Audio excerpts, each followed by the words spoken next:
Good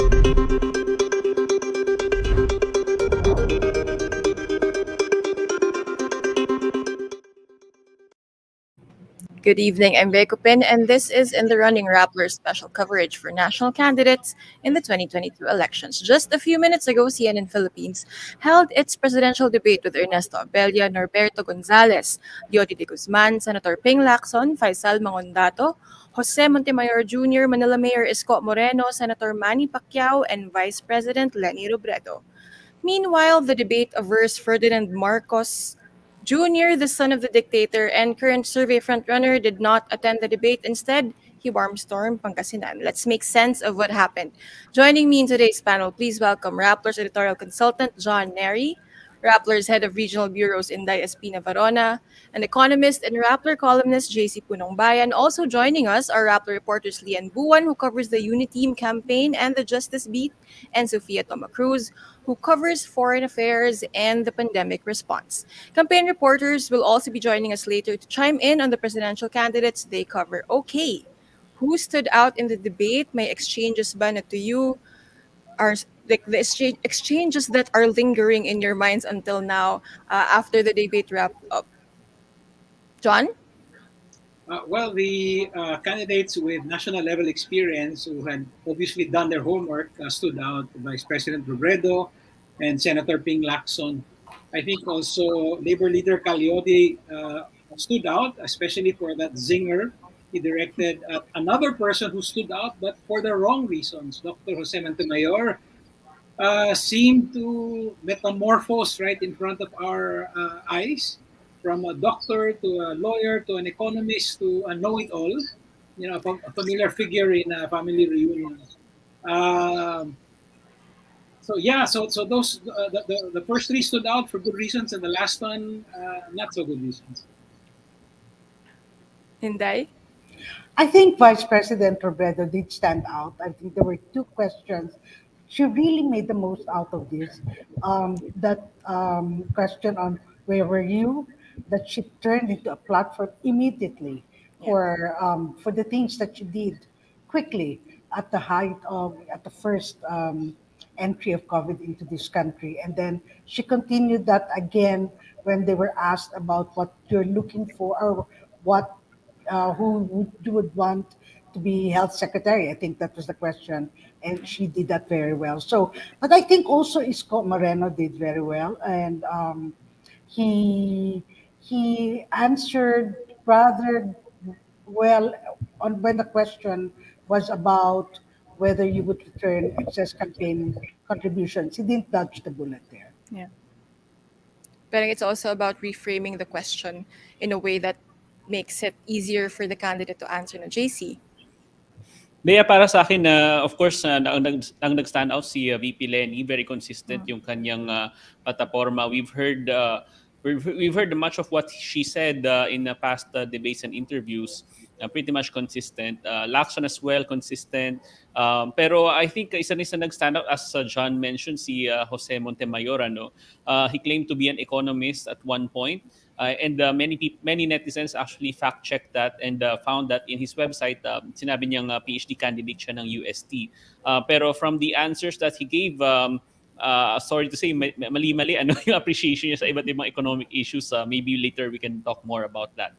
Pero notable then, of course, yung absence ni Bongbong Marcos. It would have been a great opportunity to pick his brains on economic, political issues. Pero CNN, I think, did a good job highlighting the fact that he wasn't there. Right. Jumping off from that, Lian, nabanggit ko nga rin kahapon sa In the Running, no, na mukhang magiging permanent fixture na tayo dito in the debates, talking about the absence of the candidates that we cover, the Uniteam candidates. How do you see this? Like, as someone who's been covering Bongbong Marcos Jr., like, why did he choose to skip this debate in particular?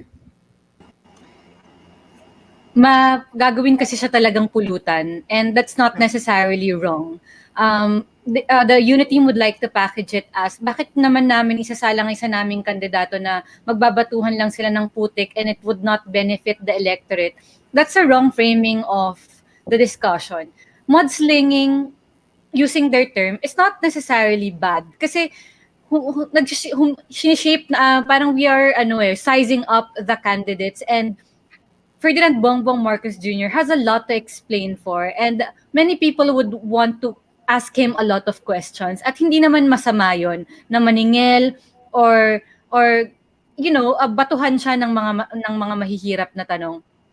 Again, kanina nakita ko yung tweet ni Gilbert Remulla, who I don't know his role in the campaign, but I've seen him in the HQs, and we know that the Remullas are supporting the Marcos Duterte slate. Sinabi niya na siya nga lang yung umattend sa SMNI because that's how they would want to package this discussion in their alternate universe, 'di ba? Na yung SMNI yung maganda, never mind that the owner has already endorsed them openly and is, 'di ba, wanted in the US for sex trafficking of children. Pero yan, in their alternate world, in their alternate universe, their supporters would want to believe that actually pupunta naman siya sa debate. Hindi nga lang siya pupunta sa debate na pangit para sa kanila, but that's wrong. Yeah, if I can reinforce JC's point earlier, I take my hat off to CNN for continually reminding the audience that Ferdinand Marcos Jr. was absent. There were a couple of questions that very specifically they said, Bongbong Marcos said this about the South China Sea. We would have asked him this question if he were present. And then later on, they also said, he pledged into the 2016 CNN vice presidential debate that he won't run for the presidency. I would like to ask him why he changed his mind. And I thought that was a real service that they did. Kumbaga ginawang presence yung absence ni Marcos Jr. Sa CNN Philippines debate kanina, no? Inday?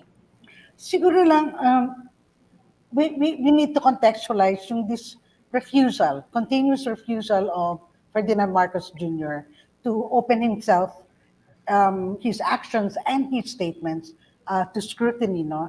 Dahil kailangan siyang ilagay mahilera dun sa usaping, at the same time, he has this vast disinformation network. So parang naglalayo ka dun sa matanong ka ng katotohanan habang namamayagpag yung disinformation network mo. Yeah, he really has the front runner's privilege, no? And because he's not a very good debater, I think his strategy now is less talk, less mistake. Right.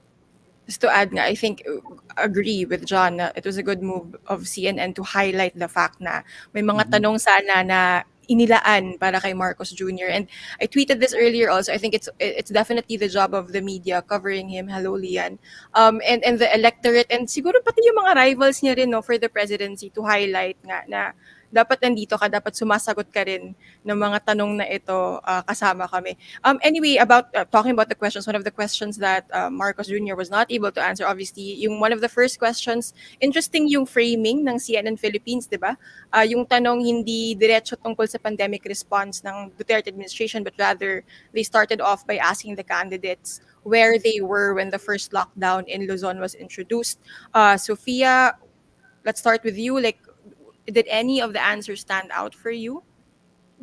Well, just to make a quick point now about Marcos's absence as well. This is also, aside from CNN saying the questions that they would have wanted to ask Marcos, I think this is also one question that, was asked of all candidates, and it would have been very interesting to hear his answer. I, for one, would have very much wanted to hear what Bongbong Marcos was doing in the first few days, months, and weeks of the pandemic. And that being said, I think what stood out to me is, first of all, how you saw in the response in the candidates' answers just how personal the pandemic has made governance and politics, especially during this election season. I think you see that perhaps in maybe why Montemayor is running. But that being said, the answer that stood out to me the most is Vice President Robredo's, and I think that if you remember her answer, she was practically running out of breath, just trying to list down all the things that her office did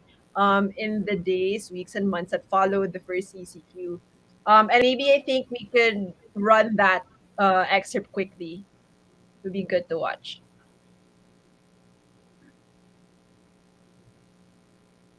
pandemic po, we were trying to fill in one gap after another. Ang pinakauna po nito, towards the latter part of January, sa opisina po namin, nag-iimbita kami ng mga medical experts. Kasi gusto namin maintindihan kung ano ba talaga itong pandemya, ano yung aasahan natin. Anong nag-February na po, naalala ko, nag-invite kami ng mga medical experts na magsalita sa aking radio program para sa information dissemination para makapaghanda yung tao. Pagpasok ng March, eto na yung nagkakasakit na yung ating mga frontliners at kulang yung PPE sets. At tayo po ay nagpreposition na ng mga PPE sets sa lahat ng mga ospital, hindi lang po dito sa Metro Manila pero buong Pilipinas. Nagkulang na po yung supply ng PPE sets, nag-decide na po tayo mag-local production ng PPE sets. Nagtap po tayo ng mga sewing communities sa maraming lugar dito sa una sa Metro Manila, tapos nag-extend tayo sa labas ng Metro Manila. Nung March 16, 17, nung nawalan na ng public transportation, nag-launch po tayo ng shuttle buses. Nung nagsha-shuttle buses na po tayo, ang reklamo naman ng mga frontliners, uuwian nila para hindi sila makahawa sa bahay nila. So naglagay po tayo ng mga dormitories. Wala na pong trabaho yung mga TODA natin. Naglagay po tayo ng community marts. Nag-launch po tayo ng Bayanihan Eskwela nung wala ng paaralan. Mayroon tayong mga community learning hubs. Nag-launch po tayo ng Bayanihan Hanap Buhay para dun sa mga nawalan ng trabaho. Meron po tayong Vaccine Express, meron tayong Swab Cab, meron po tayong Bayanihan E-Consulta. Naglagay po tayo ng team sa Cebu saka sa Palawan para makatulong. Right. So there, in just that 1 minute no and 30 seconds, you were able to see how she demonstrated that she is proactive. You heard what she did in January. January is, when it wasn't even a pandemic yet. She was already talking to experts. February, she had them on her radio show to give information, and then by March, she was ready to run all these programs. And that demonstrated again her proactiveness, her tirelessness, I think, and her efficiency.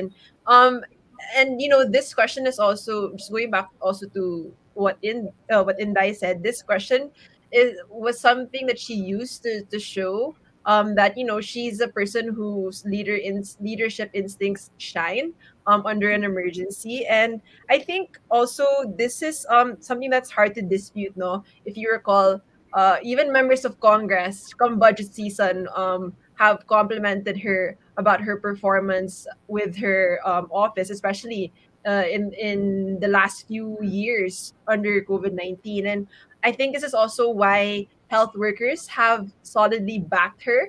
And I also go as far to say that I think it's one of her key advantages and key edges over her other rivals. Fia, nabanggit mo na rin yung healthcare workers, no? Parang ito yung tanong na hindi pa ata natanong sa previous debates or forums, or at least hindi na-highlight. Pero kanina tinanong nga tungkol sa nurses in the country. Like what policies do the presidential candidates have in mind to make them stay instead of seeking greener pastures abroad? May mga sagot ba doon na nag-stand out for you, or may stand ba na na-impress ka kanina? Well, I think it's interesting for one that the candidates still talk a lot about building more hospitals, and I just want to talk specifically about Mayor Isko Moreno. I think it's interesting and curious that he always mentions that his plan to build, for example, state-of-the-art hospital in every region, just the way he did it in Manila. Curious, I say, because his running mate is Dr. Willie Ong. Yet they don't talk about the problem of lack of personnel. So that stood out to me, but perhaps for reasons that they didn't necessarily answer the question about how they would keep nurses here. He said if you offer nurses more jobs, then they would stay. But that doesn't really go to the heart of the issue, which is the quality, the opportunities that they have here. Even if there's a lot of work, and there is a lot of work, it's just not good enough. It doesn't pay well enough and there are other countries who are willing to pay more. So I think one person who did stand out though is Senator Lacson. He obviously showed his chops again as a veteran lawmaker when he talked about how he was able to find funds.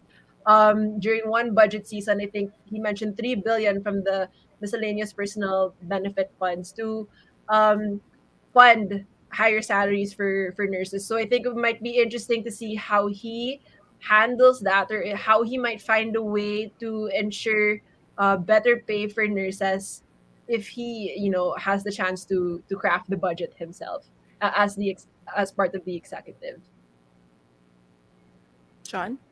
Yeah, well, as I teach in Department of Communication, and I thought that she had a very interesting communication challenge. The question was really specially designed for someone like her. So how do you answer that question? Given all the things that they've done in 90 seconds, and I thought it was very interesting that she started with a very simple summary, but also gave us a very good idea.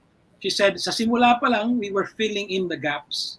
No? So that's already a knock on the pandemic response of the national government, and then also describes what they were doing, and then itemizes the different things they did: the free consultation, the free PPEs, the free, the shuttles, and so on and so forth. And I thought that was just a master class in answering a question like that. JC? Yes, sa pagdating doon sa issue ng nurses, merong mga nagsabi, for example, si Isko, masyadong nag-focus doon sa health infrastructure, pagpapagawa ng ospital, health centers, etc., without addressing nga yung lack of personnel and yung incentives faced by our nurses, na talaga mas maganda naman talaga yung opportunities sa abroad. And I think issue din, for example, yung budget ng gobyerno pagdating sa for example, compensation for nurses and other health workers na talagang napabayaan in the past few years of all times dito pa talaga sa pandemic.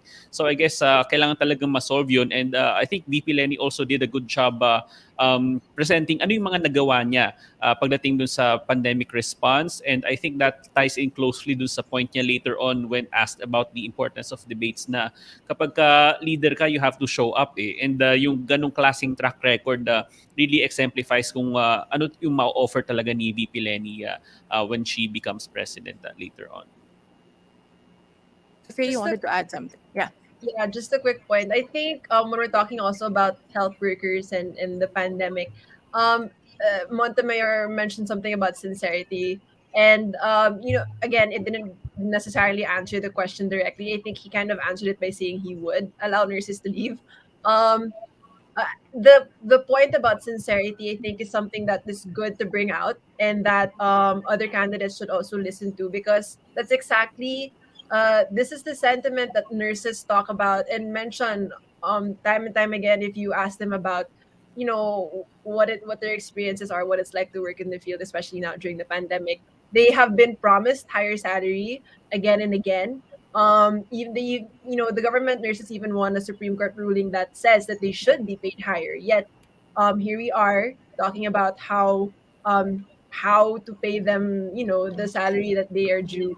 So, and I think that's also why a lot of health workers support Vice President Robredo. She's out there, and they feel the sincerity that she exudes when she listens to them and when she is out on the field with them. Okay? Actually, maganda-ganda na ang sitwasyon ng government health workers, especially the nurses. No? It's not perfect. May late pa rin sa mga increases nila. But it's good enough that the private sector is losing the workers to government hospitals. No? So interested lang ako dun sa ni-raise ni Senator Lacson na tripartite board as one of the solutions.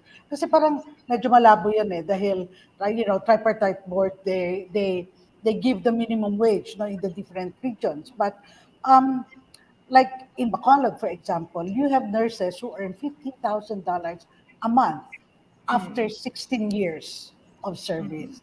So medyo mahirap makita kung paano yan ma-resolve ng any tripartite wage board. Yeah, chime in lang ako na it's important talaga for them to create, to propose like specific solutions how to implement yung Supreme Court ruling that gives, parang that raises the salary wage of workers. Kasi dun sa ruling ng Supreme Court, they granted the request to raise the salary grade of health of government nurses pero hindi nila kinompel yung gobyerno na i-implement siya agad because they gave leeway to the executive and legislative na gumawa ng ipasa yung GAA or General Appropriations Act na merong budget. So talagang the onus is on the executive and legislative to find where the budget would be sourced. So it's important that they get to propose specific solutions to address yung money source. And then dun sa question lang dun sa where were you in the early start of the pandemic? Senate President Tito Soto, the running mate of Senator Ping Lacson, tweeted that only Ping Lacson was working during the lockdown and that he knows because he was there. And that's very unfair kasi obviously yung sagot ni VP Robredo, nilagay niya yung timeline kung nasan siya. And also very unfair for Manila Mayor Isko Moreno, who's a local chief executive. At alam naman natin na halos LGUs ang nagtrabaho talaga at sumalo ng burden of the pandemic response. So that's very unfair to accuse others of not working, lalo na yung mga incumbent government officials. Right. And just to add, it was a good question for those who don't hold current positions, no, para at least they could like talk about what they did, although may ibang mga tanong na medyo malabo. We've been talking about Vice President Leni Robredo. Now we're gonna bring in Mara Cepeda, who covers her for the 2022 elections. But before we talk to Mara, we will play back her answer when she was confronted about the fact that 6 years ago, she did say in the debate that she didn't have plans to run for president. Nung nandito ako in 2016, talaga wala akong balak tumakbo. In fact, promise ko ito sa mga anak ko na yun na yung 2016, yun na yung pinakahuling eleksyon para sa pamilya namin. Pero yung 2016 until 2021, nakita natin kung paano niyurakan ng fake news, ng disinformation, ng propaganda, yung mga paniniwala, mga mindsets ng napakaraming Pilipino. At dahil disinformation, propaganda yung namayani, talagang yung threat na yung pagbabalik ng klase ng politika na puno ng korupsyon, yung klase ng politika na nagdala sa atin ng plunder in the past, yung klase ng politika na talagang madumi, ito yung klase ng politika na nagdala ng napakaraming paghihirap para sa atin lahat. Yun yung nagpalit. Ang aking sinubukang gawin na because of the threat na itong klaseng politika babalik, kung magkaroon ng pagkakaisa yung mga contenders ay hindi ko na kailangan tumakbo. Sinubukan ko na kausapin yung halos lahat, sinubukan ko na ayain yung halos lahat na iset aside yung aming mga hindi pagkakaintindihan o pagkakaiba ng plano para mag-usap-usap pero hindi ako naging matagumpay. Kaya kumandidato ako. So Mara, 6 years later, yung last man standing ba ay woman pa rin? How did Robredo do in the debate earlier? Vice President Leni Robredo, I believe, had a stellar debate performance today. She stood out to me literally and figuratively.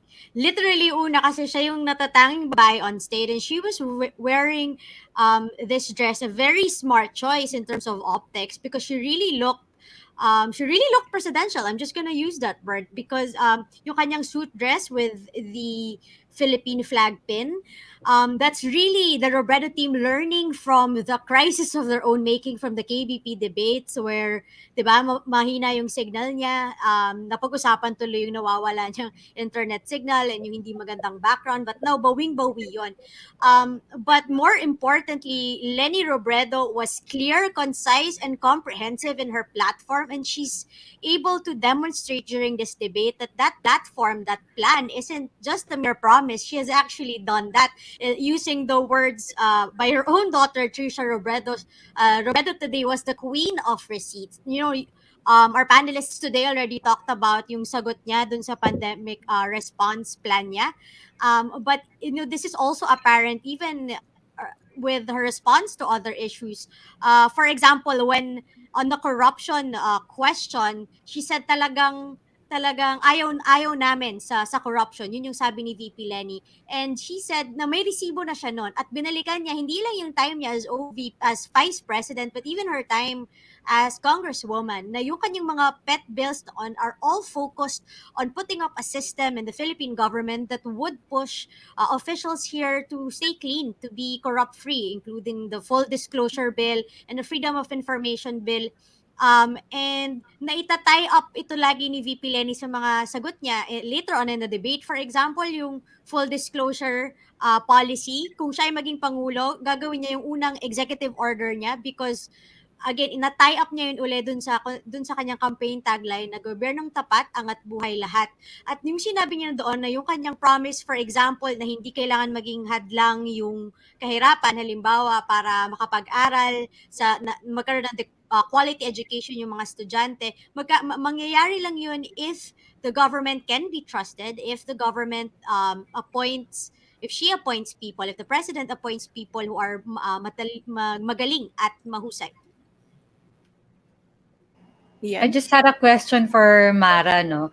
Kasi syempre part din ng base ni VP Robredo are the progressive base but also meron din siyang suporta ng mga conservative. So ano ba yung, it's not the first time that she mentioned that she does not support divorce. But ano yung mga reaction to that thus far? And do you think her answer today tried to parang accommodate yung gusto ng kanyang mga progressive supporters? Tingin ko, because for VP Lenny, even in the past debates, yung nagiging sore point a little bit dun sa mga supporters niya ay yung kanyang position against divorce and her position against abortion. And this is rooted in her being a very devout Catholic. At tingin ko din yon. Iniisip niya rin na nasa kanya kasi yung suporta ng Catholic na Catholic leaders ngayon sa Pilipinas, and so that's something that she also needs to balance out. Pero ngayon, particularly in divorce, I think she was able to elaborate more her position on that, na it's na even if she is against divorce, she would want to make annulment more accessible to Filipinos. And I think Lian, meron siyang reference to Supreme Court case, and I think made it a lot more clearer now how she's going to do it. Yeah, and just to explain, the ruling she was referencing was a recent ruling by Justice Leonen na kasi ang pinakareklamo naman ng mga babae or yung mga couple na gustong magpa-annul is that kailangan mong humanap ng kabaliwan ng partner mo because psychological incapacity is one of the grounds for the declaration of nullity of marriage. And before that ruling, ang hirap kasi kailangan mo ng psychiatrist, ganyan, you have to prove that you have been psychologically incapacitated for most of the marriage. But this Supreme Court ruling modified that. It made it easier to prove psychological incapacity. It didn't have to exist for the entirety of the marriage. You don't have to have a psychiatrist. Parang totality of evidence naman ang hinahanap ngayon. And some actually see that as a jurisprudence that can lead actually to divorce. It's a very controversial ruling. It's a division ruling by Justice Leonen. So, but it addresses many of the questions. And I'm actually very glad that VP Robredo mentioned that because we are based on law. So, at least nag-reference siya sa current modifications ng mga batas.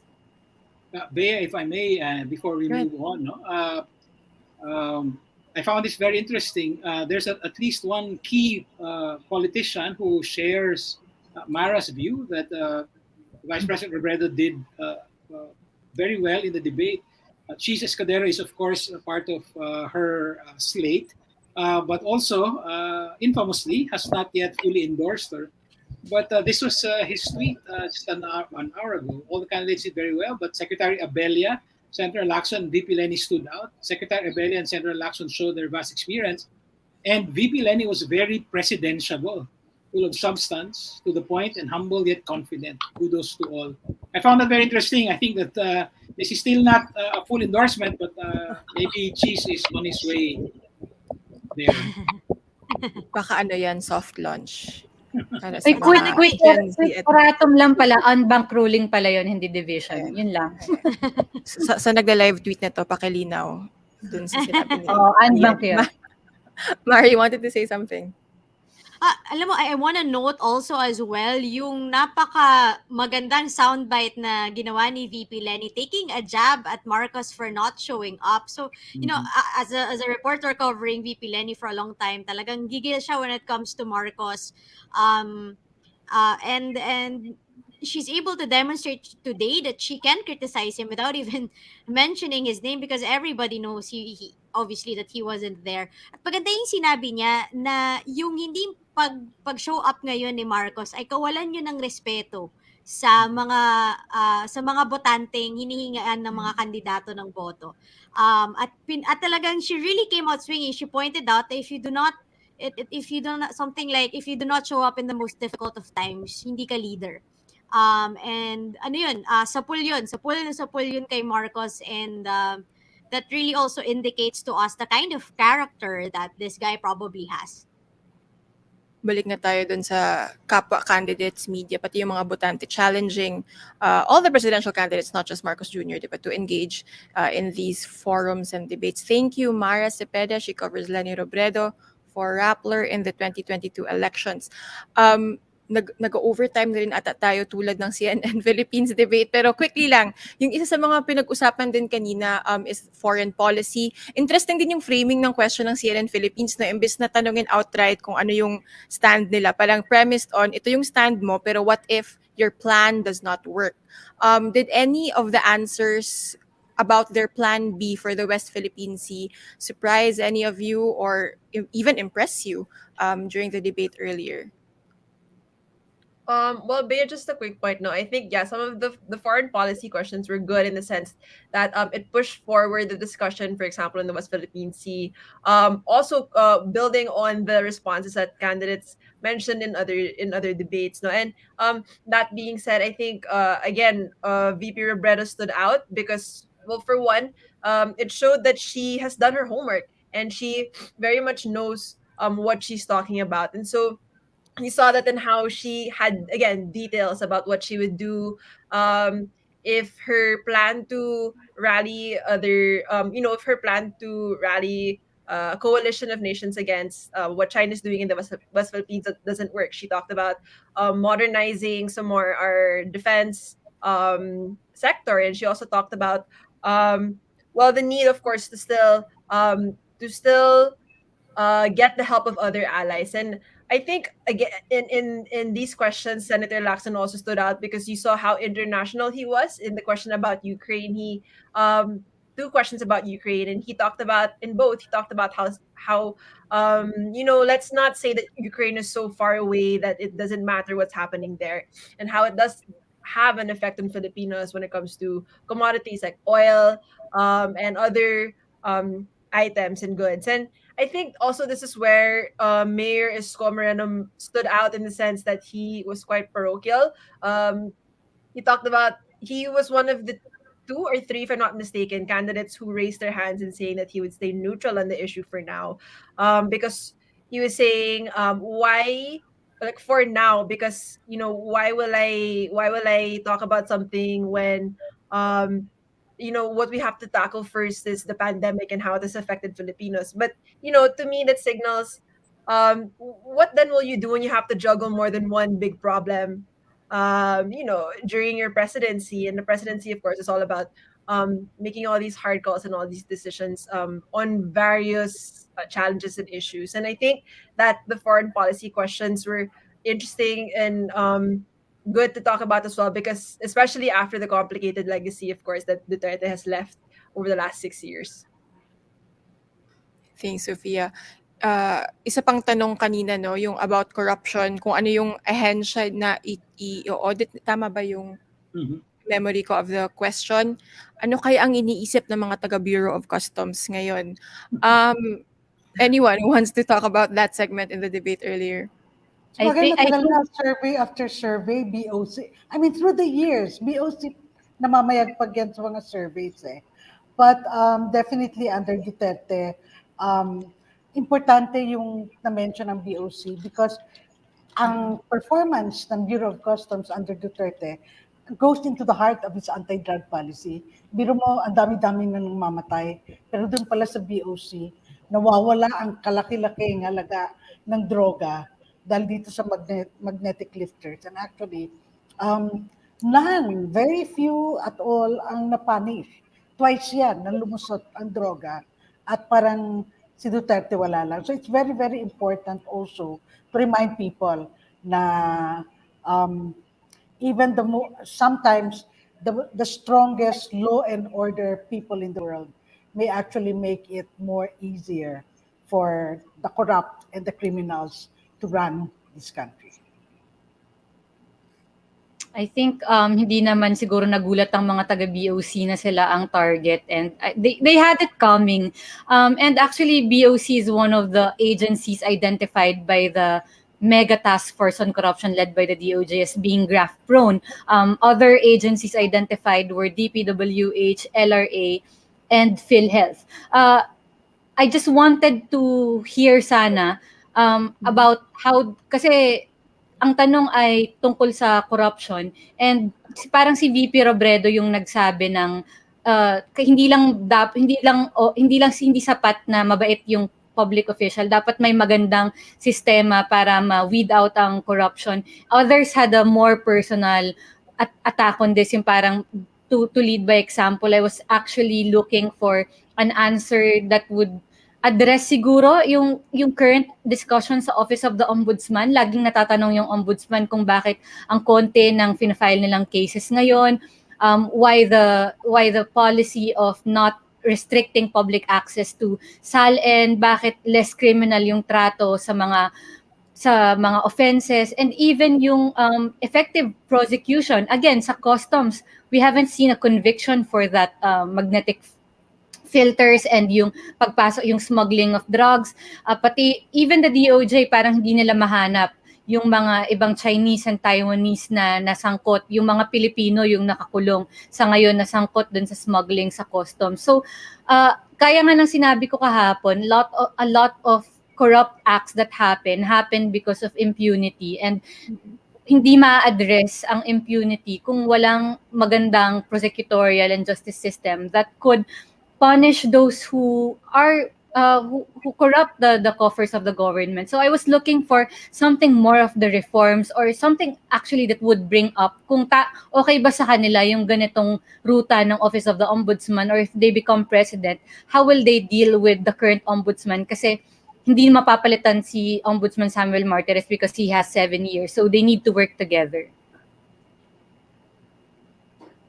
Ron? Yeah, I was struck by Manny Pacquiao's list. I think he had 3. He was quite consistent with number 1. He's been attacking the corruption in the DOH, which I think resonates with many people. But he also managed to include the Department of Energy in his list. And that's, of course, because the other wing of PDP Laban is under the Energy Secretary. So they're just a nice little, what is that, the left jab. A political left jab. Hindi nakalimutan ni Senator Pacquiao yung gulo din nila sa PDP Laban and the issues that arose from that. Isa ring interesting question kanina, the candidates were asked to identify kung sino yung i-appoint nila sa economic team nila. Syempre, walang nag-name ng names, JC, surprising ba yun na ayaw nila mag-name ng names? Kung sino bang gusto nila ipasok sa economic team? Nako, Bea, inaabangan ko nga yung sagot nila dyan, and medyo disappointing na walang nakasagot. Ang dami nilang sinabi pero walang sumagot. Pero actually, medyo unfortunate din na hindi lahat ng mga kandidato ay natanong dun sa question na yun, parang kalahati lang. Pero it would have been very valuable kasi ang dami sa mga issues natin in the next 6 years ay talagang economic recovery, and how that ties into sa pandemic. So it would have been very informative to know, pero unfortunately, that was a missed opportunity. This is a question for everyone. Bakit nga ba important to ask? Kasi bukod sa economic team, tinanong din nila, di ba, kung sinong i-appoint mo na DOH secretary kung sakali. Yun nga lang, parang select candidates lang yung tinanong per question yung sa economic team siya sa DOH. Bakit nga ba important na ngayon pa lang, it's just the end of Feb, why do we need to know who the presidential candidates are eyeing for their economic teams or their cabinets actually? Siguro simulan ko diyan, Bea, ano, kasi ang nangyari dito sa pandemic so far ay tulad nung nabanggit kanina ay tinuring na merong trade-off yung health, kalusugan, tsaka yung ekonomiya. Pero in fact, tama yung may nagsabi, I think si Lacson yata, yun, na walang ganong klaseng trade-off. So kailangan natin moving forward ng mga economic managers na hindi paghihiwalayin yung issue ng ekonomiya at kalusugan. I remember si VP Lenny was ostracized on social media by some people. Ano sinabi niya na ang priority sa ekonomiya ay ayusin yung pandemic response. Pero that's exactly what economists are saying, na kailangan hindi ka makaka-expect ng economic recovery kung hindi mo ayusin yung pandemic response. So very crucial yung economic team ng susunod na Pangulo and yung health team as well and how they will work together. Inday? Siguro, Bea, hindi naman kailangan a specific name ang ibibigay nila. Pero definitely dapat naglatag sila anong model ng economic managers ang gusto nila. Kasi dyan na makikita talaga kung ano yung prioridad nila. Which was the same, basically the same question sa health manager na gusto mo. Which I think VP Lenny Robredo managed to do dun sa health sector that the others didn't do sa economic sector. I think it's also it's very much a political matter. No, politics is addition, and I think it's too early in the campaign to close the window on possible members of your cabinet. If I had been in the shoes of CNN, perhaps my question would have been not who will you appoint as finance secretary or health secretary, but who are you consulting today regarding finance policies or health? And then Vice President Robredo could have answered by saying, well, my pandemic response was put together by this group of doctors led by two former health secretaries, Manuel Dairit and Esperanza Cabral. Dapat yung ganong klaseng siguro. I would have wanted to know what the answers would have been for the others dun sa finance. Who are they consulting? Who's telling them what to do and what not to do? She could have reframed din, no, her answer sana to answer it that way. Another, before we go and call in Aika Ray, who covers Manny Pacquiao, one last question. Kanina din parang segment sa debate, yung flash yung 11.7 trillion flashed on screen and candidates were asked to write on their whiteboards. What did their responses tell you about their understanding of debt, or our debt? JC, maybe you can start. Yes, marami nagsabi of course na yun yung total debt ng ating bansa ngayon. Pero mayroong moment na sinabi kasi ni Isko na challenging, yun ang kanyang description doon sa 11.7 trillion. And netizens had a field day doon sa ganong klaseng sagot.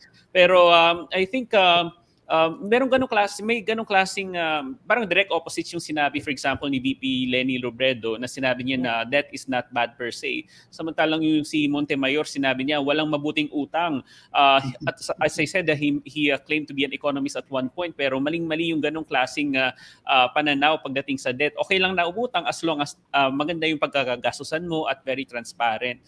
Si Leonidas Guzman also tried to demonize debt. Sinabi niya ito yung inutang mula pa kay Marcos when in fact yung mga utang nung Marcos regime have all been paid as of 2018. Sabi ni Pacquiao naman na he made a bad analogy na yung utang ng gobyerno is exactly the same as utang ng isang household when in fact it is not kasi hindi naman nakakapag-print ng pera ang isang ordinary household. Si Isko naman also had no specific. Sabi niya, awan ng Diyos, bigyan ako ng pagkakataon ninyo mga kababayan. Very, very amorphous yung kanyang response doon. Sinabi niya na I will dispose of non-performing assets of the state. Pero that's not nearly enough. Kailangan priority mo talaga yung pag-revive doon sa ekonomiya mo. And higher incomes from that growth will pay for the debt that we have incurred during the pandemic. Lian. Sa akin naman, kung nandito si Bongbong Marcos, it would have been the perfect opportunity to ask him or for him to explain yung una niyang nasabi sa Boy Abunda na okay lang yung debt to GDP ratio natin ngayon. Parang sinabi niya nga, we are doing better than others. And I will toss this back to JC kasi mas ma-explain mo to. At maganda ba yung debt to GDP ratio natin ngayon at ano ba yung magandang ratio? Well, actually, Lian, if you look at the literature, walang specific na debt to GDP ratio na alarming na beyond that point. Ang mas importante, even if mas mataas sa 60% or 70%, ang importante, ano yung prospects mo moving forward? Are you laying down policies that will ensure economic growth and accelerate the economic recovery? Kasi yun nga yung magbabayad para doon sa mga utang mo eh. So it doesn't matter so much yung absolute level of the debt or even yung debt ratio. As long as siguro hindi siya lalagpas ng 100%, pero malayo pa tayo sa ganun. Pero dapat mapunta sa ganung klaseng issue. Saan mapupunta o paano gagastusin yung inutang? Magiging transparent ba yung susunod na administrasyon at mapupunta ba siya sa mga investments na worthwhile? Yeah, which is why I wanted to highlight that whenever Vic Rodriguez says these kinds of debates will not give their candidates time to present their platform, it's not true. I mean, limited yung time nila, yes, and they can be vulnerable and open to attacks, but we saw how they can use 1 minute and 30 seconds and even 22 minutes or even for rebuttals. Nakita natin that's why we're able to discuss it kasi meron naman silang panahon. So I don't really understand, and I guess excuse na lang yon na sabihin hindi enough or hindi maganda yung format to present platforms.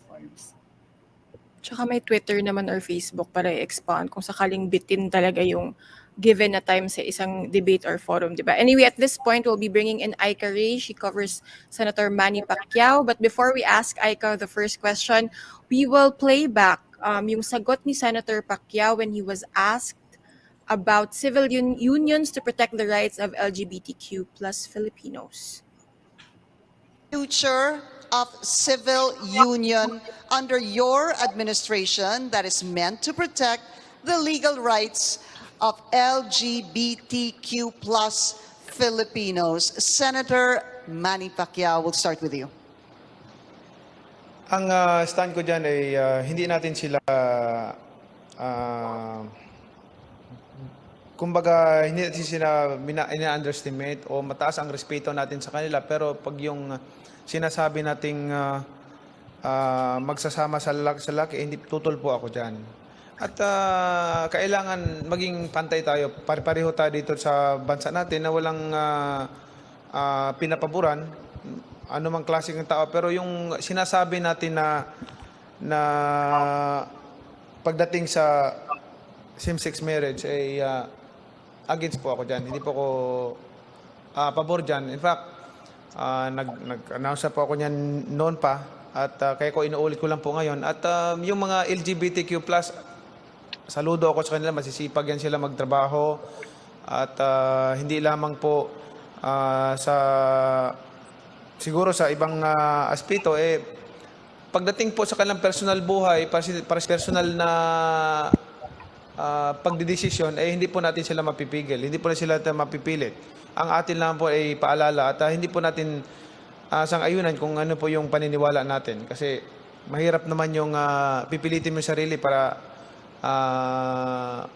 sang-ayunan mo sila na magkakasala ka naman sa Panginoon. Importante talaga may Panginoon din tayo sa buhay dahil kung walang Panginoon, wala tayong magagawa.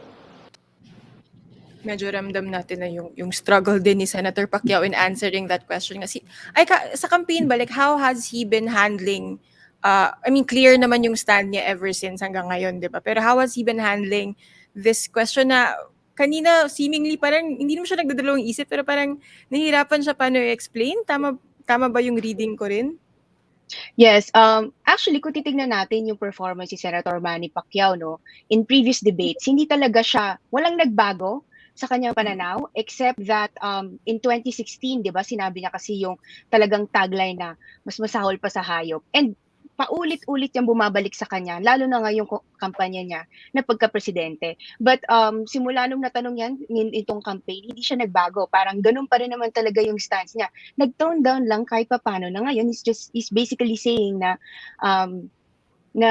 katulad kanina, no, ang haba ng preamble niya na sinasabi niya, I'm respecting them, I don't underestimate them. But it's also ironic, no, na whenever he's saying na dapat pantay-pantay, but if you look at it, yung views niya, no, siya naman yung nag-i-impose, no, kung magiging presidente siya. So, I also saw this take from Jail Cornelio. He's a sociologist, no. He's basically saying that yung performance ni Pacquiao, yung mga sinasabi ni Pacquiao in debates, that tells you, no, that religious fundamentalism doesn't really have a place in governance. So yun yung naging brand ni Pacquiao. But if you look at the debates, no, parang he's doing okay, he's doing okay actually, although hindi siya talaga totally nag-shine, but parang yung performance niya bumagsak nung dumating dito sa LGBTQ, no, and also when he mentioned yung stance sa divorce. Hindi? Very clear, hindi, he's sticking to his guns, which is, let's give it to him. At the same time, talagang contradiction in terms na I admire you, but you can't have the same rights that I do. And we're talking civil union here. I think ang mas nuanced doon, si Ping Lacson. Si Ping Lacson was clear, civil unions, yes, because they need protection, they need rights. Marriage, no, because dyan siguro, because that's a religious thing, and you need to, respect all those different religions. So mas na-parse out yun ni Ping Lacson. JC? I have a question for you. Nabanggit na naman kanina ni Pacquiao yung tungkol sa non-tax revenue income. Nag-attend ako ng watch party ng mga UP prof at sabi namin we'll take a shot tuwing sasabihin niya yung non-tax revenue income. Hindi na ba siya magdedebate sa ganong klaseng naratibo?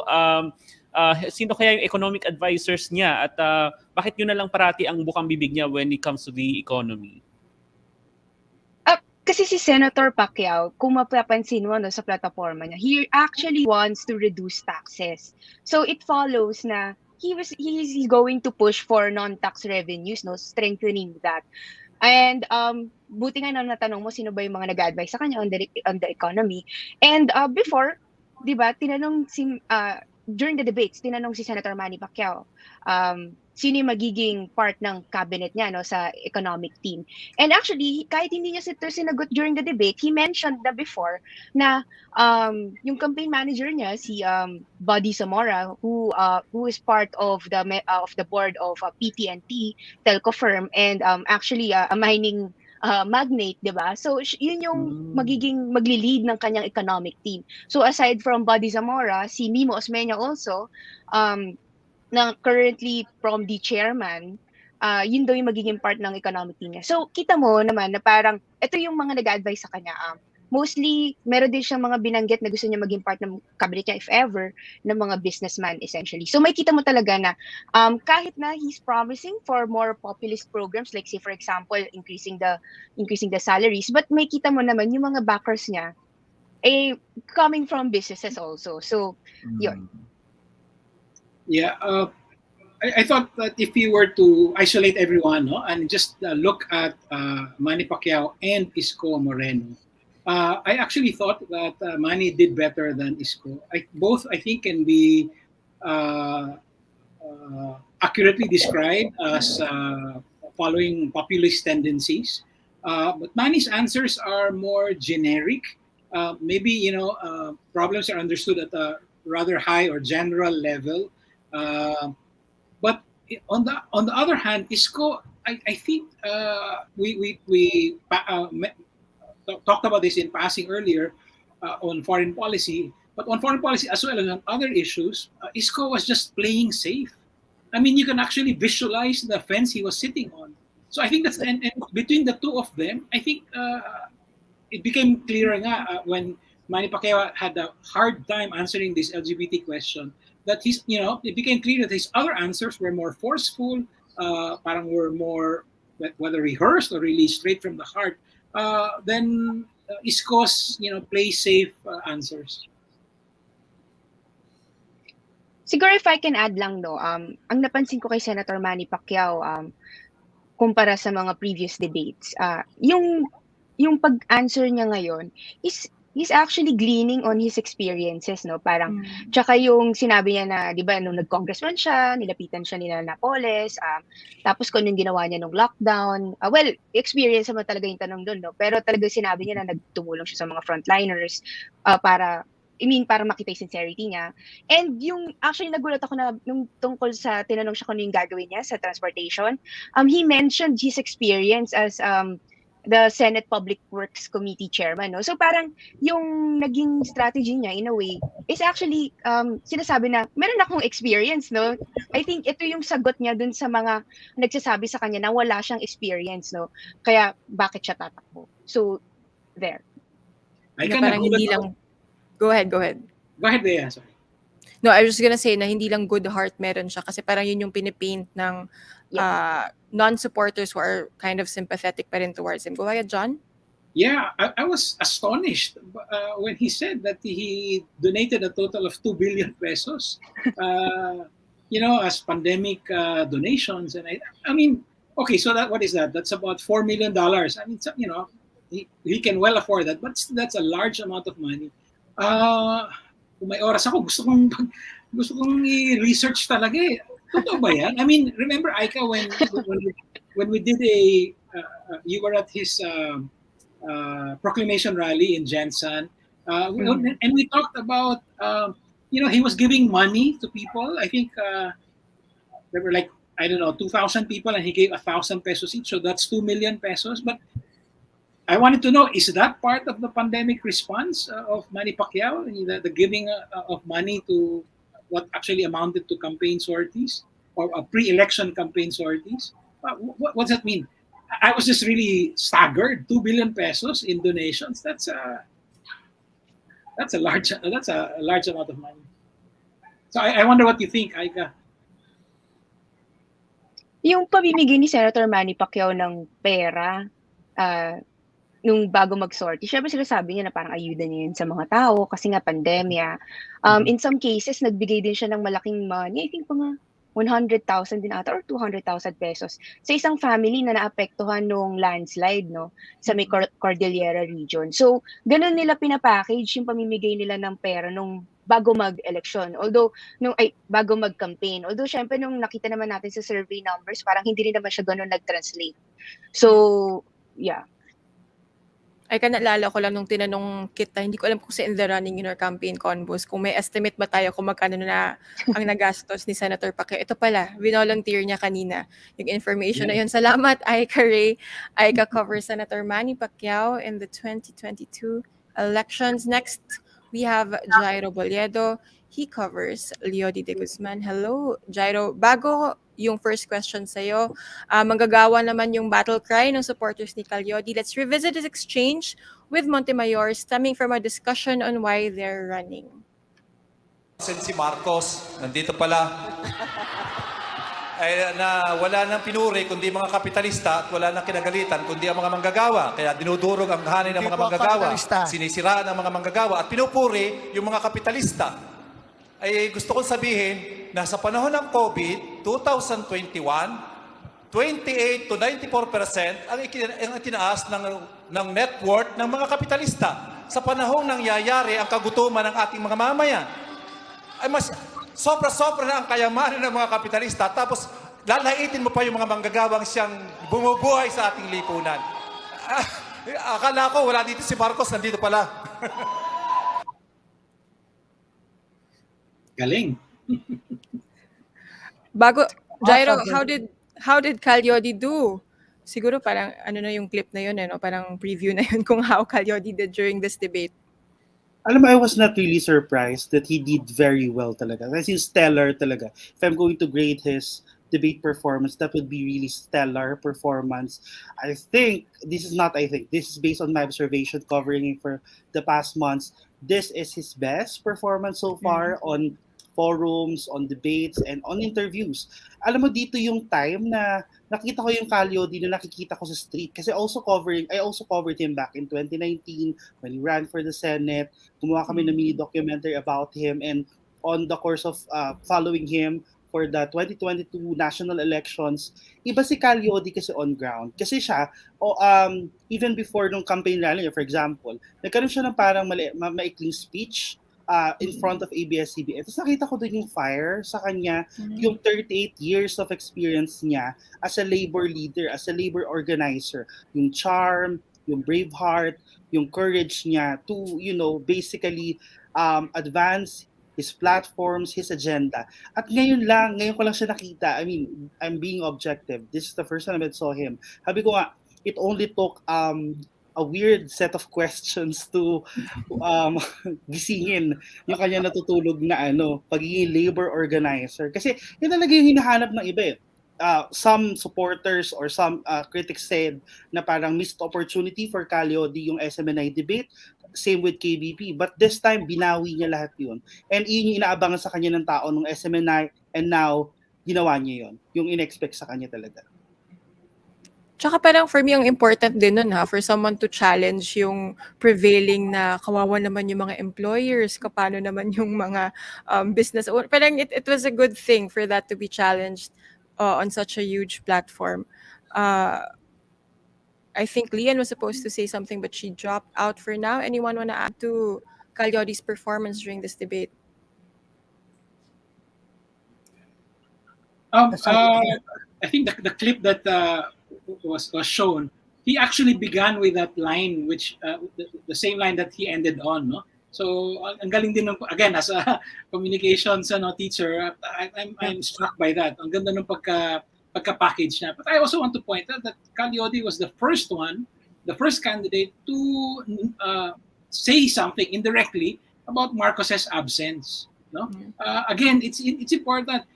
What CNN did, putting an empty podium, was very important. But the candidates also need to do some of the work themselves. They have to point to that empty podium, and Calyodi was the first one to do that. And then later on, he. To use this very brutal metaphor, hit two birds with one stone. He hit Marcos while putting down, doctor, economist, lawyer Montemayor. Lian is back. Hi, Lian. You had a question? I don't know if nasabi na to, pero para sa akin nga, before the Jose Montemayor, whatever that was, parang hinahanap ko yung fire talaga kay Calyodi kasi medyo, I'm sorry to say, parang boring siya in the first part of the debate. And then, Jose Montemayor, for whatever purpose, kung gusto niya bang mga heckler, gawin lang yung disruptor style ni Walden Bello, asks the labor leader, but what about the employers? I think, parang yun yung pinakamali mong itatanong sa isang unionist kasi matitrigger talaga yun, and that works brilliantly in favor of Leody kasi in just 2 seconds, kita ko na, this is the labor leader na nakikita ko sa kalsada. This is the labor leader na nangangampanya ng 2019 even though people kept saying wala silang pag-asa. We saw the fire, and I think he was able to consistently sustain yung ganong fire throughout na talagang yun naman talaga yung hinahanap niya, and that is his not only his branding, but that is who he is. He's a pro-labor candidate, and siguro kailangan niyang pasalamatan si Montemayor for being a troll to him nung debate, kaya lumabas yung kanyang fire. Sabi nga sa isang group chat ko, hindi ko lang papangalanan kung sino yon, pero isa siyang bias wrecker sa debating ito. I mean, kasi I think it was very striking for a lot of people, even the decided and undecided, no, na parang for him to, to show how passionate he is about these issues. Kasi parang nagpipigil nga siya sa start. Siguro sa initial round of questions, medyo nagpipigil siya. Inday.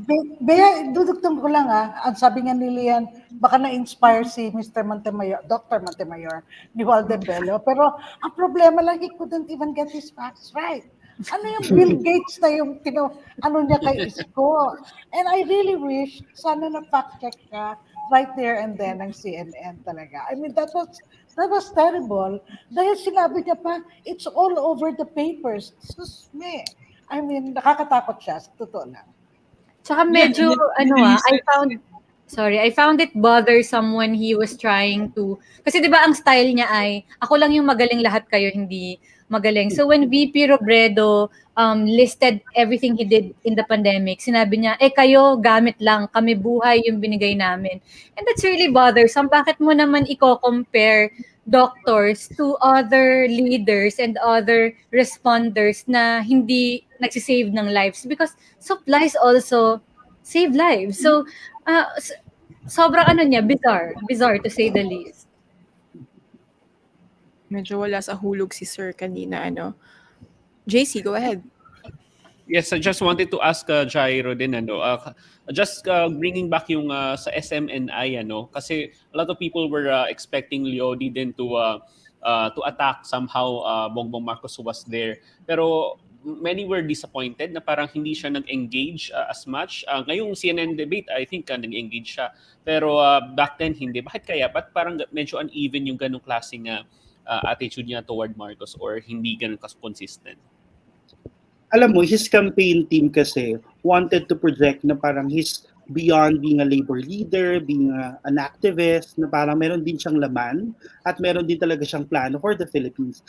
They wanted to prove that Calyodi is not a nuisance candidate. In fact, he has a lot of platforms, socio-economic, political, and labor platforms designed for the Filipinos. So before the SMNA debates, they disclosed naman talaga that they don't want to, resort in attacking Marcos or parang spend their time, attacking or attacking Marcos in other words. So yung SMNA debate kasi sa KB Forum, mas nag-focus sila sa platform nila. Mas nag-focus sila sa pagpapakilala kay Calyodi. And I think in this CNN Philippines debate, ganun din naman talaga yung plano nila. Ipakilala muna ulit si Calyodi kasi he really wanted exposure to air out his platforms. But yeah, yun nga, meron fuel dito si Montemayor. So yung nakita natin Calyodi kanina, yun yung natural na Calyodi, hindi yun yung plinano ng campaign team niya, hindi yun yung in-expect ng mga tao sa paligid niya. I mean, ng campaign team niya, his circle. Yun yung in-expect ng mga tao sa kanya, nakakilala sa kanya at basically, napanood siya kung paano siya mag-organize sa kalsada, mag-rally kasama yung mga other labor leaders and as well as yung mga unionists and mga employees. So yun yung gusto na i-project. I think this CNN Philippines interview or debate rather, ay ito yung parang nag-start na dito yung momentum ni Calyodi. We waited for it for how many months, and this is the start of his momentum. So kailangan na i-sustain yun, I think, and they have to show, as Lian pointed out a while ago, kung sino talaga si Calyodi. Si Calyodi ay isang matapang na labor leader. He loves unions and workers, at dapat yun yung project nila in the coming days na papalapit tayo doon sa election.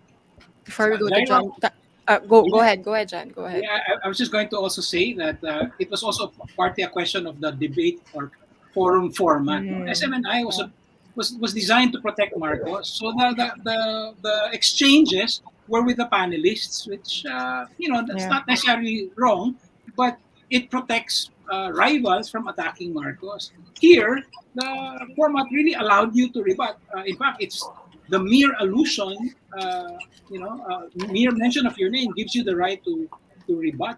And I think in that kind of format, Calyodi really shines.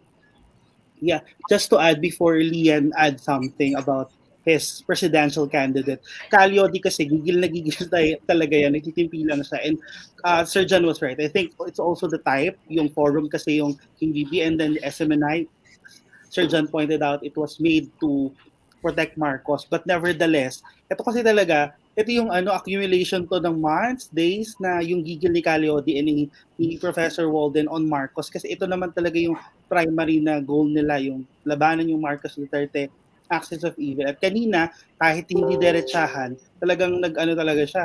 Nag-took swipe talaga siya kay Bongbong Marcos by pointing out na dapat nandun si Marcos. At he even compared Marcos to Montemayor as, as someone who support capitalists. And yun yung pinaka-pet peeve ni Calyodi, especially, of course, for all the labor leaders who fight for labor rights and workers. Lian? At saka may I just say very specific si Calyodi on how to abolish contractualization. Sinabi niya, ipapasara ko lahat ng manpower agencies. And that's, Leody, for you, whether you like it or not, whether you think that's being too disillusioned or not, that has always been his stance. 2019 pa, sabi niya, ang problema dito, we allow subcontracting, kaya hindi natin natatalo yung endo. And again, if Bongbong Marcos were here, he would have had the opportunity to expound. Kasi nakuha ni Marcos yung support ng TUCP. And in a later press release, sinabi niya kasi una sa DZRH, ang gagawin niya daw to address contractualization is kakausapin niya ang mga kaibigang owner ng mga korporasyon. So, medyo, kakausapin mo yung mga kapitalista about a capitalist problem. And then, in a succeeding press release when he got the TUCP support, sinabi niya na aaralin niya yung Security of Tenure Act na unang vinito ni President Duterte pero nagkaroon ng newer version. At sabi niya, titignan natin para kung paano aamyendahan. That would have been his perfect opportunity to expound ano ba talaga ang kanyang labor agenda. And with the labor leader there, we can call Calyodi as one of the foremost authority on labors and unions. It was a good face-off. Hindi, kung magkakasagutan man sila, it would not have been mudslinging. But you know, a very parang square off talaga na makikita natin who knows who and who knows what and who exactly knows what they're talking about.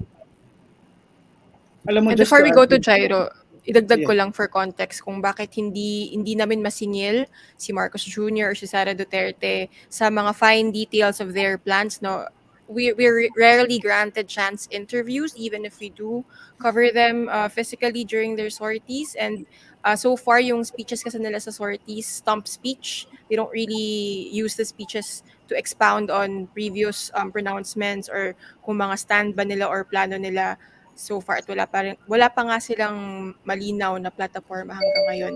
Dagdag ko lang na context. And Jairo, you were speaking. No, Bea and I can show you videos of ourselves being hinahawik ng Begging big for a chance Sir, interview. Sir, ma'am. Pero wala talaga kami. So, I mean, we would love to flesh this out for you, pero hindi kami binibigyan ng pagkakataon. Jairo, you were saying. Yeah, oo. Yung experience nyo naman kay Marcos and Sara Duterte was the total opposite of covering Yodi, because Yodi has been very transparent, so as Professor Walden. And just to add to my point a while ago, yung debate na rin dito rin natin narinig yung parang catchphrase na hinahanap natin for the past months from Yodi. Ano yung parang main policy niya na catchphrase, and that is yung labor first policy. Although cliche kasi labor, yun yung platforms niya. Pero ito kasi yung sobrang specific. I-explain niya kanina, nagkaroon siya ng chance to, as Lian pointed out, to lay out yung yung mga plano niya talaga, how to concretize yung abolishment of manpower agencies and whatsoever.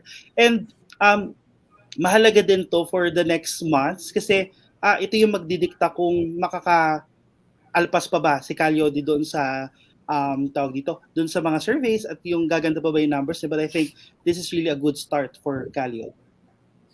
Maraming salamat, Jairo. Jairo covers Calyodi for Rappler. Next up, we have Pia Ranada, who covers Isko Moreno for Rappler in the 2022 elections. But before we ask Pia, we will play a clip of Isko talking on foreign relations. Oh, specifically the Russia-Ukraine neutrality. Or our neutrality. Question is sa ngayon. Yes, sa ngayon. Kailangan mag-neutral tayo dahil ang mahalaga sa akin, yung natitira pang 180 Pilipino na nandoon sa Ukraine na may lumilipad na bala, mailikas muna natin doon sa mga ligtas na bansa katulad ng Poland. Second, ano naman ang kinalaman ni Juan de la Cruz, ni Pedro, sa kasalukuyang hirap ng kinakarap ng ating mga kababayan? I think before going to other things, we should attend at bigyan muna natin ng panahon kung paano natin itatawid yung mga kababayan natin sa pandemyang ito. While it is true, all at the same time, we recognize treaties and agreements. And I respect that. In fact, tama po si Senator Lacson. But first things first, Filipino first. Mga kababayan muna natin dahil yun ang trabaho, pangunahing trabaho ng isang presidente. Very interesting take. PSC Yorme came to the debate dressed for the job. Sabi mo nga sa tweet mo na very presidential yung pag-package niya, yung outfit niya today. Pero yung performance niya ba nag-match doon sa pag-dress to the nines niya today?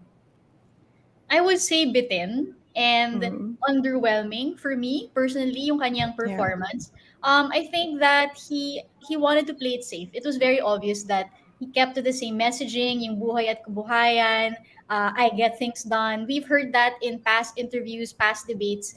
And tellingly talaga, hindi niya ginamit yung opportunity to, for example, harp on Marcos's absence. And you would think na as someone in third place, diba, faced with these dominant figures from Marcos na you grab the opportunity. Parang hindi naman, we're not expecting him naman na wakwakan niya si Marcos, pero at least to kind of use that opportunity, that stage to show na, oy, wala siya, ako nandito. So wala yung verbal fireworks, wala yung parang palaban.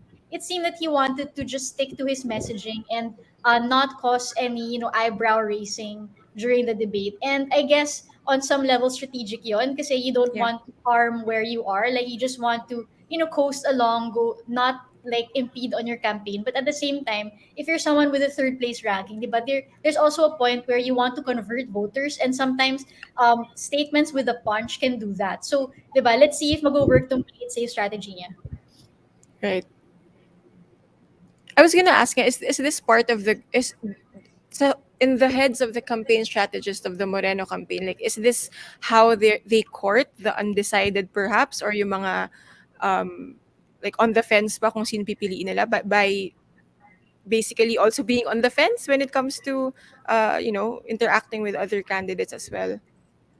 I think that the campaign strategy kind of delineates between what he says in campaign sorties and what he says sa debates. Kasi alam nila na pag-debate, di ba, yung audience mo, buong Pilipinas, parang may ESP dyan, analysts will be commenting on you. So whereas pag campaign sorties, the kababayans, the average, the ordinary Filipinos. So parang very different yung demeanor ni Isko during campaign sorties. Pag campaign sorties, mas palaban pa. He will say something about the pulahan and the dilawan, tinklawan, being the elitist politicians he wants to challenge. Pero dito, wala siyang ganyan. Parang almost like a different personality, like a really safer, doesn't want to ruffle any feathers kind of person. But when you put him on stage in the campaign sorties, iba talagang hindi naman yung wawakin rin, pero he'll more of criticize them for like blame them for like the state of the Philippines na wala namang pinagbago, etc. So definitely the strategy is to do two different messaging almost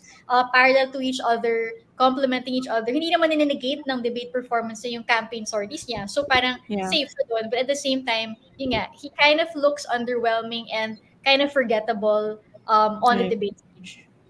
Okay. John? I find yes, the description of a parallel strategy fascinating. I made a mistake when the debate started. I said I fully expected Isko Moreno to attack both Bongbong Marcos and Leni Robredo, and the reason for that I thought is that the reason that I thought that is I'm thinking that his real audience right now is an audience of one. That's President Duterte. He wants to be President Duterte's anointed candidate, and for him to be considered his anointed, he needs to prove that he can take on Marcos. He's better than Marcos. At the same time, that he's a real alternative to Leni Robredo. However, as Pia pointed out, he really just played it safe. No? So he went to the other messaging strategy in this debate. So okay, I'm puzzled now. I'm not sure whether this was the right thing for him to do. Of course, that means that's also possible that I don't understand exactly their entire the campaign dynamics. But I was just struck by that. However, if I can add, there are many comments on social media na banas na banas sila that Isko was ungrammatical, especially yung what matter most. No? He would always say what matter most. Classic yan. Pati sa campaign sortie, ganyan siya. I think it actually trended for a while kanina. Yeah, but okay. That might annoy editors, journalists like us, but sa tingin ko sa masa, parang... Yeah. Alam mo, it's kind of endearing nga to some people eh. Kasi you understand his background. He's really much better versed in Filipino. Even me, like I learn new Filipino words from Isko Moreno. I'm masyadong Englishera eh. So I really don't blame him for that. And I think it's part of his authenticity also. But I get where some people are coming from na, syempre if you're like a grammar Nazi, right? Like you go crazy with his speeches. Yeah.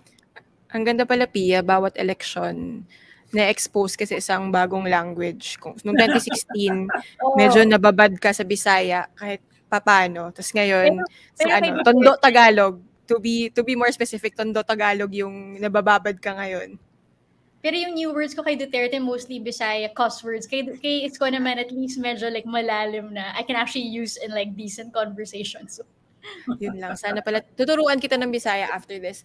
Anyway, we're bringing in also Rambo Talabang who covers Ping Lacson kasi itatanong din natin tungkol sa mga kandidato nila via Vice President Robredo. We'll bring Pia in later also. Actually, wait, no. Let's bring in Pia also para sabay na rin sila. Kasi nga yung tanong kay VP Robredo kanina, we played back her response earlier, di ba? Asking her what made her decide to run in 2022 even though wala talaga siyang plano to run for president. I was actually expecting the two candidates to react to that. Sayang wala na si Aika pala dito. Kasi di ba, as everyone would know, there were talks between Robredo, Moreno, Lacson, and Pacquiao para supposedly parang magkakaroon ng parang unity candidate kaso ibang unity candidate yung umusbong sa 2022 elections. Why was that? Like, was that a is that a conscious decision for, let's say, Isko Moreno to avoid talking about that now or avoid hitting Leni Robredo siguro for those failed talks? Si Leni na mismo nagsabi na she failed dun sa attempt na yon. For Isko, I think it brings back bad memories and the whiplash he got from calling Lenny yellow tard. Because really, in private circles, Isko has not said in public sorry, but his private circles, and I know this, na he regretted it. Like, it wasn't, kumbaga parang it wasn't planned, it was much emotional outburst, and he knows that may fall out from that. So I think maybe on his part, given his play it safe strategy, baka he would just like leave it alone. He also wants to move on from that. Like, I think that if he feels that if he were to bring it up, parang i-resurrect na naman yung yellow tar comment niya. So parang for him, leave it alone. Rambo, for Senator Lacson naman, parang deliberate din kaya yun na kahit na, ayun, andun na nabanggit na, may reference na si VP Lenny pero parang hindi sila nag-react or they chose not to react to that statement. Si Lacson talaga, babalikan natin yung kanyang pact kasama si Senate President Vicente Soto III na kung pwedeng hindi banggitin yung pangalan o kung pwedeng hindi atakihin ng ibang kandidato, hindi talaga nila atakihin yung ibang kandidato. Babalik din siguro ito dun sa campaign truism na ayaw ng mga kandidatong nagbabangayan sila sa isa't isa. At pinakamatindi siguro to si Lacson at si Soto na talagang ayaw nilang umatake na ibang kandidato. Pero kung inatake sila, they fire back. Kung matatandaan nyo, si Robredo, sinabihan na kulang sa experience si Lacson. Siyempre, nag-fire back siya na, nandito ako, marami akong ginawa, by the way, kung hindi niyo napapansin. Pero, unprompted, Lacson does not directly attack others. Right. Yeah, my own thoughts here are, for Isko and for Ping, they don't see this as part of their campaign narrative. Talking about we tried to reach out to to form a unity team or an opposition team. It's not part of their narrative. On the other hand, for Lenny, it's very much part of that process and of her story. So that's why we're not surprised that she brought it up. I reached out to the others because she was genuinely not interested in running. So yeah, at that level, I think we can see the difference.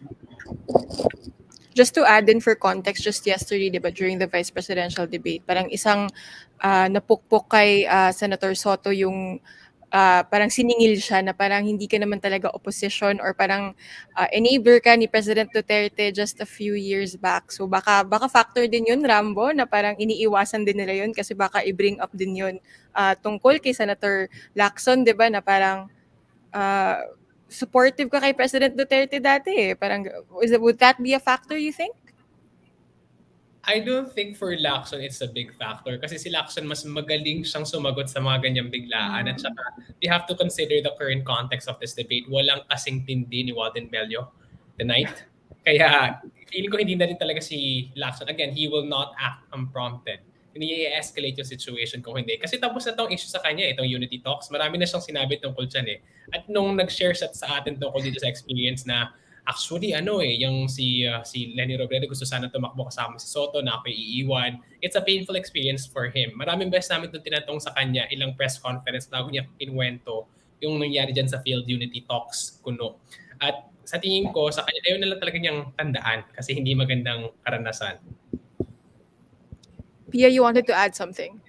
Yeah, yung answer ni Isko dun sa Ukraine-Russia crisis, it really brought to mind the fact that Duterte called Putin his idol. Until now, Malacanang has not publicly condemned, the invasion of a democratic country by autocratic leader Putin. So, parang for me, that really struck to me when John said that his audience is Duterte. He may have been actually thinking of that, na he doesn't want to like anger Duterte na parang going against his idol, and he wanted to really echo what Malacanang was saying. And actually, medyo pinasadahan na lang yung sinabi niya na we will abide by UN, ganyan. Kasi after the debate, when Paolo Barcelon from CNN Philippines followed up asking, pero sir, paano kung nalikas na nga yung mga Pilipino? Ano yung stand nyo on the Russian invasion? And he was like, we will abide by the UN obligations to ganyan-ganyan. So, more similar to Lacson's answer. But on stage, diba, he was really like Filipino first kasi yun din yung response ng Malacanang, ng Duterte administration. Tapos syempre yung context din nun, yung hinahype up na kuno mag-endorse si President Duterte, tas wala rin pala. So baka inaabang din yan ng ibang mga kandidato. Thank you, Pia, for joining us. Pia covers Scott Moreno for Rappler. Rambo, zoom out naman or zoom in ulit tayo kay Ping Lacson mismo. How did he do during this debate? Si Lacson, he came prepared. As in, handang-handa siya. Lahat ng bagay nasa utak niya. As in, lahat, handa niya. Meron siyang mga bills na mga naginawa niya, mga budget na kasama siya, realignment. Lahat ng impormasyon nasa utak niya. Kaso ang kalaban na yung format. Nakita natin to that this is the biggest issue. Siya mismo nagsabi na bitin siya. Sinabi niya lahat ng bitin na bitin, pero alam natin na siya yung pinakabitin na bitin. And this goes back to him having a pattern of answers. Kung sumasagot si Lacson kasi, gusto niya laging sinasabi niya muna yung konteksto. Ito ang alam ko tungkol dito. Ito ang ginawa ko tungkol dito. Bago pumasok yung kanyang solusyon kung siya magiging pangulo.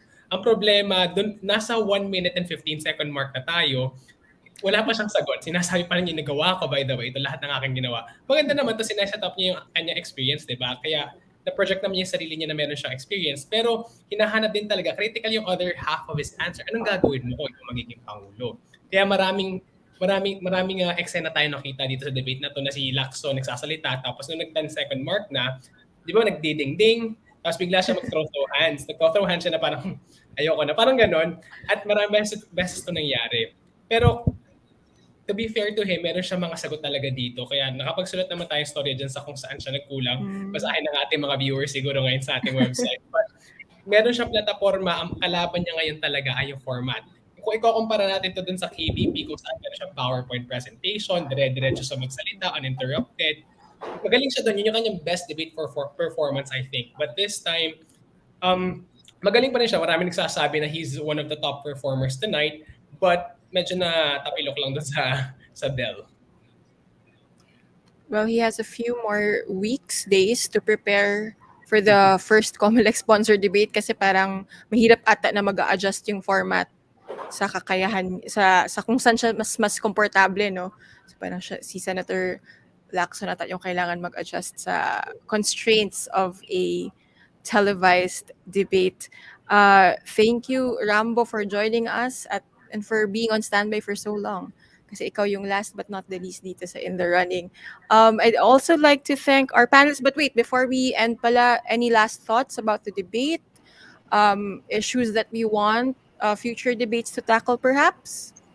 Oh, Inday. Just to give Lacson credit, nahirapan man siya sa forma ng debate ng itong ngayong gabi. Napakita niya kung gaano siya kaayos dun sa fiscal matters. I mean, we'll give him that talaga. Yeah. Yan? Yeah, I was just gonna say that Senator Ping Lacson has been a consistent, strong fora performer starting from the Jessica Soho interviews. Kasi he knows what he's talking about. At di ba nga, kanina, buroan natin sa group chat natin, he will mention pork barrel. That's his branding and he has the credibility to be the pork barrel guy. And he keeps citing the figures of Deputy Ombudsman Cyril Ramos kung ilan yung nalulus sa corruption. year on year kasi meron siyang ganong gravitas and sabihin man ni Rambo na kulang siya sa time or ganon, he may look like he's frustrated. But to me, he's really one of the consistent, strong performers of the debate. Kasi kitang-kita. Sabi mo nga, Bea, parang kung 100 years ka ba naman sa government, mas nakakagulat kung hindi ka strong performer sa mga debate. So, napakita niya naman yung kanyang experience. John? Yeah, I agree, no, with Rambo and also with Lian. It's very clear that Ping Lacson has the benefit of extensive experience. Unfortunately, I think that experience is rather limited to police work and then to the legislature. Ito yata yung sinasabi, yung argument about he lacks on the ground experience, which I think he really took offense again. But if since we're wrapping up, maybe I just I'll bring this up. This is the elephant in the room, no? There were 9 candidates out of 10 who showed up. It's a very unwieldy format. It feels like, to borrow, unfortunately, from American example, like a primary debate. Yeah. And dami. So we didn't even mention Bert Gonzales, Faisal Manalo, and and then we only mentioned Montemayor because he made such a nuisance of himself. I think that I can understand. No? COMELEC is required when they host these debates starting on March 19th to invite all of the ones that they actually qualified. But I don't think that media organizations like CNN or others who will sponsor debates in the future need to invite everyone. Maybe they can agree on a certain, as CNN in the US has done, agree on a survey benchmark. Anyone above that can take part in so that if you have a debate between just 5 or 6, I think that will be so much better use of time. John, I think the Go ahead. problem with following the survey benchmark is in some surveys, mas mataas kasi si Antonio Parlade more than Calio de Guzman. And yun nga, parang, bakit wala dito si Parlade? I think that's also my question. I think it also ties to yung complaint ni Senator Lacson, di ba, na there was no time kasi there were a lot of them, which in fairness, the anchors also pointed out. JC? Yes, just a quick note nung kay Lacson. I think medyo nag-fade into the background siya, just like what the Rambo thought. Pero I think nag-stand out siya doon sa issue pagdating sa Ukraine. Pagdating for example, doon sa nabanggit niya na UN Charter and the need to, parang sumasaludo siya kay President Zelensky. I think that was one shining moment tonight. Pero ayun, should I go to final thoughts na ba, Bea? Go ahead. Yes, just a few notes. Unang-una, parang it took some time din para ma-realize ng mga tao. Nasaan yung mga debate? Maraming nagtatanong, especially doon sa early parts. Parang it came later na eh. So I think yung mga future debates should really rethink kung ano ba yung pinakamagandang format to flesh out yung mga issues and pick the brains of the candidates. Sana pagdating doon sa mga official COMELEC debates ay maayos at mas maganda yung format. Pero speaking of COMELEC, I think medyo malaking red flag din on their part na pagdating doon sa mga final candidates na paano nila sinala yung mga candidates. Kasi for example, nung kay Montemayor, who claimed to be an economist at one point, cardiologist, tapos meron pa siyang MBA, if you look at his CV. And then spewing out yung mga ganong klaseng economic ideas na patently false or inaccurate. Parang nasa major red flag na paano nasasala ng COMELEC itong mga candidates sa final list. They should really look into that as well. And finally, pagdating doon sa glaring absence ni Bongbong Marcos, I think the question in the coming weeks is how to make him attend these types of debates and other discussions. Kasi parang we cannot just let him have a free pass. Parang he's a very front runner, sure, pero parang nasan yung accountability pa? How to make him accountable? Kasi ganitong klaseng debates is a way to make the candidates accountable eh. Pero yung brand ba niya is to avoid accountability at all levels. Parang yun yung mga kailangang i-rethink pagdating sa mga future discussions. Just to clarify lang, si General Parlade ay hindi part ng ballot. Kaya rin hindi na siya kasama ngayon sa mga debate at forum. Inday? Okay, I just think I prefer actually CNN's format. Siguro masaya siya dahil yung rebuttal and all that. But I also think that it allowed candidates to show how good they are under pressure.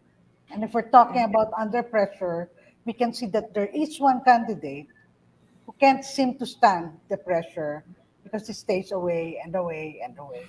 So I think voters should probably just think about that.